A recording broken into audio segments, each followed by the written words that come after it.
Yun na nga, panoorin nga natin dito kung paano nagbigay si Rosemar kay Diwata ng sorpresa. Ano ba talaga yung ibibigay na yon ni Rosemar kay Diwata? At ito ba ang makakapagpabago ng buhay dito kay Diwata?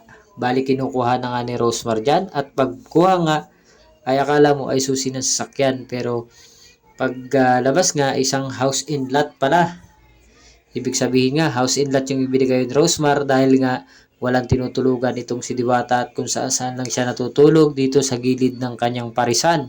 Kaya ang ginawa dito ni Rosemar ay binigyan siya ng bahay, at halos naman ay tuwan-tuwa itong si Diwata sa pagtanggap dito sa regalo nitong si Rosemar. Dahil nga dalawang box yun, ay talagang kabang-abang pa rin kung anong box, anong laman ng isang box. Baka yun ang pinakamas mahalaga sa lahat na talaga na makapagpabago sa buhay nitong si Diwata. Ayan, at talaga namang nangingiyak-ngiyak pa itong si Diwata sa pagtanggap ng kanyang regalo dito kay Rosemar.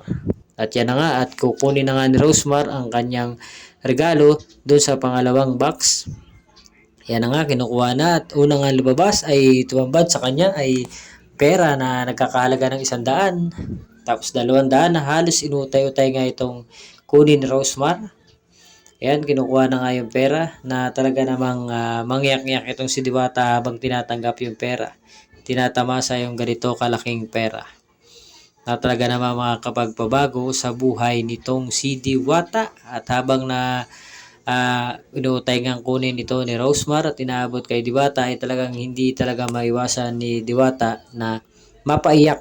Kahit sino naman talaga ay mapapayak sa regalo na ibinigay nitong si Rosemar. Ilan mo kang may bahay na plus may pera pa na nagkakahalaga pala ng worth 1 million pesos. Diba? May 1 million pesos ka na, tapos may house in lot ka pa. Ganyan po talaga si Diwata kamahal nitong si Rosemar. Kaya hanggang dito na lang po. Salamat!